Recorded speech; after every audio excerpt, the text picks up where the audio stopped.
Unaangalia Al-Mubajjal TV Tanzania, chemchemu ya elimu. Assalamu alaikum wa rahmatullahi wa barakatuh. Mtazamaji ambaye unatushuhudia, naitwa Al-Mubajjal Ilyas ibn Shaban.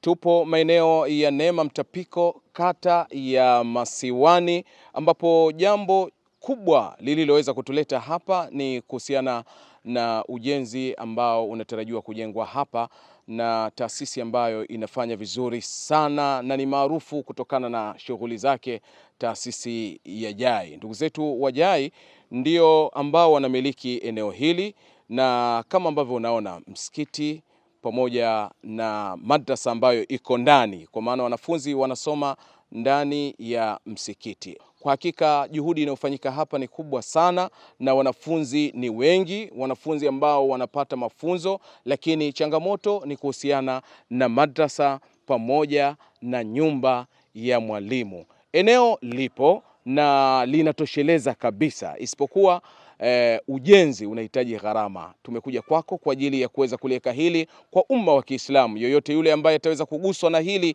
basi aweze kushirikiana na taasisi hii na jumuiya hii ya JAI ili kuweza kulifanikisha hili. Ni maeneo ya Neema Mtapiko ambayo inapatikana kata ya Masiwani. Niko naye hapa Alhabibi, mmoja kati ya viongozi wa JAI katika mkoa huu wa Tanga, aweze kueleza kinaga ubaga kile ambacho kinatakiwa. Asalamu alaykum wa rahmatullahi wa barakatuh. Wa alaykum salam wa rahmatullahi wa barakatuh. Mtazamaji angependa kukutambua ni nani, lakini lengo hasa la kuweza kuongea naye kwa wakati huu ni nini? Kwa jina naitwa Rahibu Bohero Ali. Ni naibu amiri Jamiat Akhlaqul Islamia JAI. Lengo hasa la kufika hapa ni kuonyeshana hili eneo ambalo tunataka kujenga nyumba ya mwalimu pamoja na madrasa.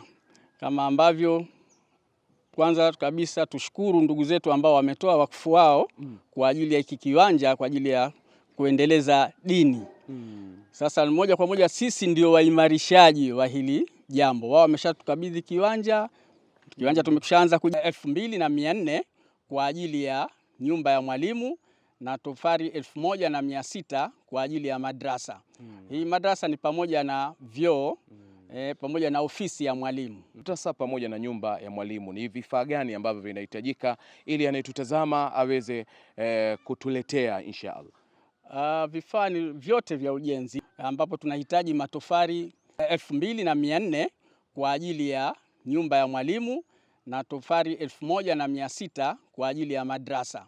Hii madrasa ni pamoja na vyoo, pamoja na ofisi ya mwalimu. Na umetaja matofali tu, kuna vifaa gani vingine ambavyo vinahitajika?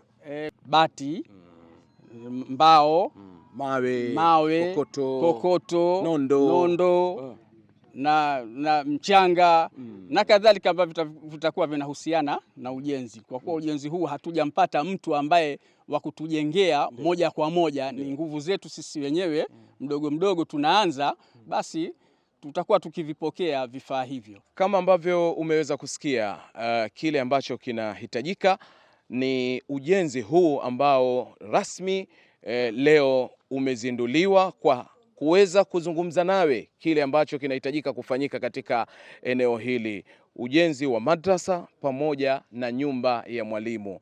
Vifaa vinavyohitajika ni hivyo, lakini kama unaweza kujenga ima nyumba ya mwalimu ama madrasa peke yako ni jambo la msingi sana. Ukijenga kwa ajili ya Allah subhanahu wa ta'ala madrasa, yakawa yanasoma maneno ya Allah subhanahu wa ta'ala, watoto wanasoma katika mazingira mazuri, basi uelewe ya kwamba umejiwekea hazina kubwa na ni katika sadaqatun jariyatun. Kwa hiyo kama unaweza kujenga hii madrasa, shime juu yako kuweza kuja katika eneo hili, na utaweza kupewa hapa namba kuweza kuwasiliana nao moja kwa moja, uweze kuja kuwahi fursa hii ya kuweza kuitafuta janna ya Allah subhanahu wa ta'ala kabla wengine hawajaitumia fursa hii. Lakini nyumba ya mwalimu, mimi naweza kujenga nyumba ya mwalimu, unaweza pia kufika. Wewe ambaye una shehena moja ya kokoto, una shehena moja ya mawe, una nondo 10, nondo 20, nondo ngapi zinahitajika, kwa sababu ujenzi huu ni kwa ajili yetu sote tuweze kupata radhi zake Allah subhanahu wa ta'ala. Unatuhusu sote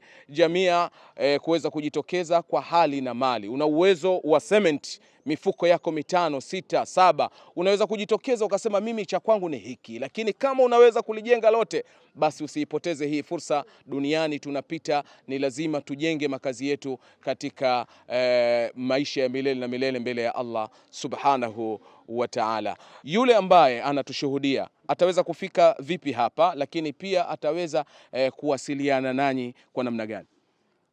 Ni moja kwa moja. Kama unavyojua sisi Jamiat Akhlaqul Islamia tuko pale hospitalini Bombo kwa ajili ya huduma za wagonjwa kila siku. Anaweza akafika pale mwenyewe akaweza kututafuta na kuweza kutuona, na tukaweza pia kumpa namna gani tutaweza kuwasiliana naye. Ima kwa yule ambaye atahitaji namba labda za kuchangia, vile vile tuna namba zetu za kuchangia ambayo ni 0718 43 78 18. Hii ni kwa ajili ya yule ambaye ataona aingize sadaka yake kwa ajili ya maendeleo ya ujenzi huu hapa. Na akipiga pia anaweza akawapata, anaweza akatupata kwa namba hii, kama kwa sababu kuna mtu anataka ashuhudie eneo liko wapi, ili naye aweze kutoa lolote lile ambalo anaweza kulitoa. Huyu ambaye anataka ashuhudie eneo liko wapi, anakuja zake mpaka barabara ya Pangani. Kama anayekwenda Pangani, kuna sehemu inaitwa Ushuru pale, Neema Ushuru. Ataingia mkono kushoto, ambapo pana kituo cha bodaboda pale. Ataingia Neema kushoto, atakuja zake moja kwa moja mpaka Neema mtaa wa Mtapiko. Atakapofika hapa anaweza akakutana na wahusika, ataukuta msikiti. Baada ya kuona msikiti atawauliza wahusika na ataonyeshwa eneo ambalo linahitajika ujenzi, ambalo liko nyuma ya msikiti. Kwa wewe ambaye unataka kushuhudia, basi hali iko namna hiyo. Ama unataka mawasiliano, namba ndiyo hiyo ambayo imeweza kutajwa. Utaweza kuwasiliana na viongozi wa jumuiya hii ya Akhlaq al-Islamia. Na vile vile tuna ofisi yetu ambayo iko barabara ya 18. Barabara ya 18 pale ofisini Masjidi Mahadeli. Pale akifika ataonyeshwa ofisi za JAI. Muda wote kutoka siku ya Jumamosi mpaka Jumapili yupo pale muhusika ambaye anashughulika na mambo yetu ya kiofisi, ambaye yeye ndio anaweza akampa information zote zinazohusiana na habari za JAI. Mtazamaji, kama kuna sehemu ya kuwekeza, basi sehemu hii ni sehemu sahihi kabisa ya kuwekeza kwa ajili ya kutafuta radhi za Allah subhanahu wa ta'ala, na kwa ajili ya kutengeneza mambo yako ya kidunia, ili kile ulichonacho kiendelee kuwa na baraka. Basi ni kutekeleza mambo kama haya. Ni mangapi tumeyajenga majumba ambayo tutayawacha na yataweza kurithiwa? Ni mangapi tumeyawekeza katika mabenki? Mali ngapi tumeziweka katika maeneo mbalimbali? Leo hii tukifa, basi zitawafaa wengine, sisi hatutaweza kufaidika nazo. Lakini ukijenga madrasa hii na nyumba ya mwalimu, basi amini ya kwamba umewekeza kwa ajili ya maisha yako ya baadaye, na haya ndiyo atakayoweza kwenda kukufaa mbele ya Allah subhanahu wa ta'ala. Unaanza kaburini kuneemeka, lakini mpaka katika maisha yako ya milele na milele unakwenda kufaidika katika yale ambayo umeweza kuyawekeza. Shime, kwako wewe ambaye una uwezo wa kulifanya hili, na kwako wewe ambaye una uwezo kuchangia chochote, iwe ni mfuko mmoja, iwe ni nondo, iwe ni chochote kile, Mtume Muhammad sallallahu alaihi wasallam anasema la tahqiranna min alma'rufi shay'an, usidharau katika sehemu yoyote ya kutenda jema. Lolote utakaloliona na wewe jitokeze, hata kama ni kidogo, changia kwa ajili ya kufanikisha jambo ambalo lipo katika mambo ya kheri. La tahqiranna min alma'rufi shay'an.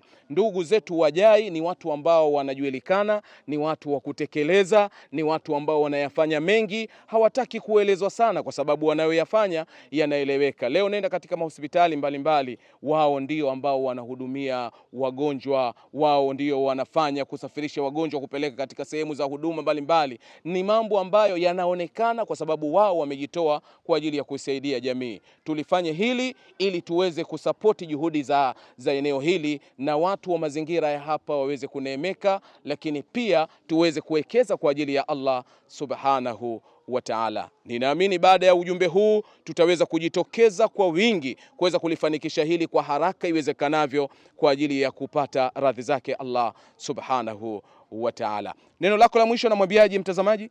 Neno langu la mwisho ni kwamba sote tunayafanya kwa ajili ya kutafuta radhi za Allah subhanahu wa ta'ala. Ndio.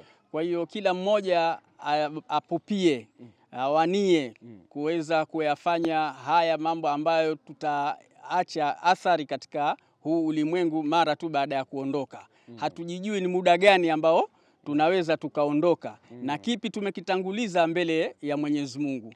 Kwa hiyo kila mmoja afanye kwa ajili ya kutafuta radhi zake Allah subhanahu wa ta'ala, na afanye kwa ikhlasi kabisa, na Allah ndio mlipaji mkubwa. Allah atamlipa na wala asitie shaka juu ya anachokitoa. Mtazamaji, tuko ndani ya msikiti huu ambao tumeweza kukueleza, na kama ambavyo unawaona wanafunzi wakiwa wanaendelea kupata elimu mbalimbali. Naitwa Al-Mubajjal Ilyas Ibn Shaban, na huyu ni mmoja kati ya wanafunzi ambao tuko nao na ataweza kutusomea ma tayassara min al-Qur'ani katika kile ambacho anajifunza katika madrasa hii. Kwa majina unaitwa? Hadija Malik. Hadija Malik. Unasoma madrasa hii, si ndio? Ndio. Kwa leo unataka kutusomea nini? Ndio kusomea Qur'an. Haya, tusomee Qur'an. A'udhu billahi minash shaitanir rajim. Bismillahir rahmanir rahim. Ar-Rahman 'allamal Qur'an. Khalaqal insan. علمه البيان الشمس والقمر بحسبان والنجم والشجر يسجدان والسماء رفعها ووضع الميزان ألا تطغوا في الميزان وأقيموا الوزن بالقسط ولا تحسروا الميزان. Allahu Akbar.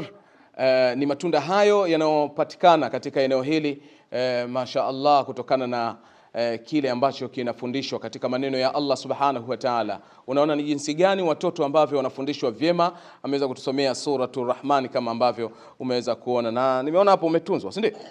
Ndio. Umefurahi? Masha Allah. Kulinganisha na wakati, tupate na mwanafunzi mwingine wa kiume. Assalamu alaykum wa rahmatullah. Wa alaykum salaam wa rahmatullahi wa barakatuh. Kwema kabisa? Wema. Mbona umechangamka hivi? Unaitwa? Ahmad Hassan. Ahmad Hassan. Unataka kutusomea nini? Qur'an. Haya, tusomee.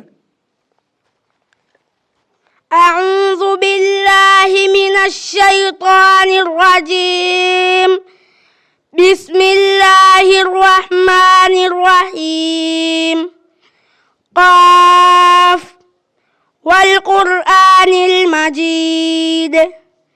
Bal ajibu an ja'ahum munzirun minhum فقال الكافرون هذا شيء عجيب أإذا متنا وكنا ترابا ذلك رجع بعيد قد علمنا ما تنقص الأرض منهم وعندنا كتاب حفيظ بل كذبوا بالحق لما جاءهم فهم في أمر مريج. ما شاء الله. حسبك. Watoto wako vizuri mno kama ambavyo unashuhudia mtazamaji, na haya yote yamefanyika kutokana na kile ambacho kinaendelezwa katika juhudi hizi ambazo ndugu zetu Wajai wanasimamia hapa, pamoja na mwalimu huyu ambaye ameweza kuwekwa hapa, na ndio maana kutokana na wingi wa wanafunzi katika eneo hili ikawa ni vigumu sasa kuweza kusoma katika ndani ya msikiti, na wanatakiwa kutoka kuweza kujengewa madrasa khas, madrasa maalum. Hebu chukulia sasa hivi wanasoma msikitini, mara leo mara wanatolewa ili watu waswali, mara hivi na vile. Hali iko namna hii. Kama watoto hawa tunawajengea madrasa kwa ajili yao, lakini mwalimu naye tukaweza kumuenzi kwa kumjengea nyumba ambayo ataweza kukaa, nyumba iliyokuwa nyumba nzuri, basi naamini juhudi kubwa zitaweza kufanyika. Tumsikilize mwalimu, neno lake la kutamatisha ni kipi ambacho anasema. Kwa majina mwalimu unaitwa nani? Kwa majina naitwa Salim Sharif Juma. Ndio. Na kikubwa ambacho nitazungumza hapa ni kwamba nitawashukuru sana wale ambao watajitolea katika hili ambalo limezungumzwa hapa, na nitawashukuru sana wazazi ambao wanahudhuria na kuwaleta wanafunzi wao hapa. Ila zipo changamoto nyingi sana ambazo ndo zinatuandama hapa. Ikiwa la kwanza ndo kama hivi hapa msikiti tunavyoona, na watoto ni wadogo sana. Kwa hiyo kusoma ndani ya msikiti inakuwa ni changamoto. Wanaletwa wengine ambao bado ni wadogo, lakini endapo atapata madrasa yao kabisa ambayo tutaweza kupokea hata wanafunzi wadogo sana. Kwa hiyo unamwahidi nini anayekutazama mara baada ya kujengewa madrasa na nyumba ya mwalimu? Kipi tukitarajie? Atarajia shukrani na tawazidi kumwombea dua kwa Allah. Na watoto watakuwaje? Na watoto alhamdulillah watakuwa uzuri tu. Hongera sana kwa juhudi ambayo inaonekana watoto wako vizuri. Allah atajalia kila la kheri na Allah akulipe kila la kheri. Amina. Ni neno la mwalimu hilo, na naamini ya kwamba umeweza kusikia kile ambacho tumeweza kukueleza, na wewe ukiwa ni mpenda kheri, mpenda maendeleo, mpenda kutafuta radhi za Allah subhanahu wa ta'ala, na unaamini iko siku utakwenda kukutana na Allah subhanahu wa ta'ala, kisha uweze kulipwa kwa kile ambacho umeweza kukifanya. Huwezi kupuuzia ujumbe huu hata kidogo, na utaweza kujitoa kwa hali na mali, ukiwa ni mwanamke, ni mwanamme, ukiwa ni kwa daraja lolote ulilonalo katika nafasi ulionayo katika jamii, utaweza kuguswa kwa namna moja ama nyingine katika kuweza kulisapoti jambo hili. Naitwa Al-Mubajjal Ilyas ibn Shaban, kwa niaba ya wote ambao wameweza kulifanikisha hili, hatuna la ziada. Subhanakallahumma wa bihamdik, wa nashhadu la ilaha illa anta, wa nastaghfiruka wa natubu ilaik. Wassalamu alaykum wa rahmatullahi wa barakatuh. Unaangalia Al-Mubajjal TV Tanzania, chemchemu ya elimu.